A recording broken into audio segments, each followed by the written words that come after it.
Hey everyone, it's Lynnea for Miss Ink Stamps, and I have a project for you today using the Pretty Birds stamp set. This is an adorable 4x8 stamp set with lots of little toucans, some greenery, and punny sentiments.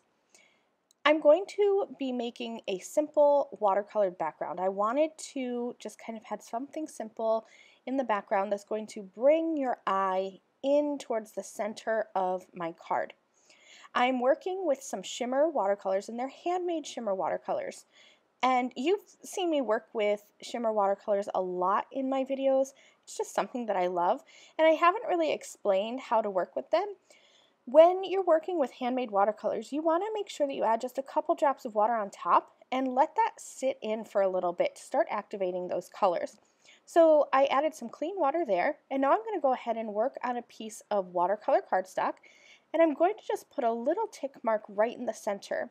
I have 4 colors that I'm going to add in vertical stripes to my card, and I want to make sure that those are kind of centered. So I added a little tick mark, and then I erased the majority of it just to make it very light. And I've planned out my colors. I thought about going in rainbow-ish order, and then I thought maybe I'd mix it up a little bit. So I'm actually going to be going in the order of green, pink, yellow, blue. So I'm going to start with my pink and just draw a line vertically down, slightly off center from the center of my card. I'm going right to the left of that little line that I drew on the center of my card there because I don't want to trap that pencil mark under my watercolor. So I've added some watercolor, and then I'm going to erase my pencil line. And then I'm going to come in with a second layer of this watercolor once it's dry. When I'm watercoloring, I like to start light and then add on darker colors. Now you can see that I'm working very quickly here on these vertical stripes of watercolor. In fact, I'm not taking any care to blend them. I'm working on watercolor cardstock, so you could blend these out nicely and mix them together, but I wanted them to kind of have a more abstract, and this is kind of a jungle card, so for some reason I was thinking wood grain. Not sure why, but that's what I was thinking. So I left my colors kind of with some harsher lines. You can see there, I didn't blend them out, and I did that on purpose. And the way I achieved that was using a lot of the color and not a lot of water.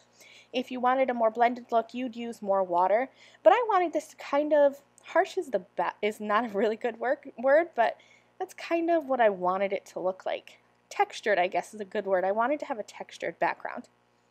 So I added some black watercolor spatters just to give some more texture because you know I like some texture in my backgrounds. And now I've grabbed the 2 greenery pieces and a couple of little birds from the Pretty Bird stamp set from Miss Ink Stamps, and I've laid them out on my card. That's how I plan a lot of my cards. I like to lay the images out before I even stamp them. I just put the stamps right on my card, lay them out, see if I like it, and then I stamp them. Now I'm going to add some quick colors with Copics. You can see that I added some brown to the branches and twigs, and I have 3 different colors of greens because I saw that there were a mixture of leaves here on these little branches, and so I thought that adding in multiple shades of green would just add some more dimension to my card, especially since I color very simply. You can see I'm just using 2 markers for each color blend, starting with my dark and then adding some lighter color in. Now here's where I kind of went rogue. These are parrots, I believe, but I'm not really sure what they're supposed to look like, and I could have probably Googled it, but I decided to just wing it and add some color, and I'm pretty sure that I colored these more like toucans than parrots, but that's okay because it's a card and it's handmade, and these birds can have any color. I thought about actually coloring them rainbow, but I wanted to use some colors that were going to stand out from my watercolor background. I colored their feathers on their wings with blues and oranges, and I'm adding some dark gray colors. I used a C7 and C5 to create my black, and then I just added some shadow around their heads and bellies with a C1 marker, and I used my scissors to cut out all of these images. Now here's some tips and tricks for adhering a watercolored panel to a card base. I watercolored this, and there's multiple layers of watercolor on here. Plus, with every layer of watercolor, I used my heat gun, so there's a lot of warping to my panel. You can add this, run this through a laminator, and that'll flatten it right out. The heat and pressure from that will flatten it, but I didn't want to drag out my laminator, so instead I trimmed it down so that it would have a little border around an A2 card, and I added a lot of foam tape behind there. And that foam tape kind of puts some pressure and pull behind the cardstock, and it's going to pull it flat. So you can see the difference there with that foam tape.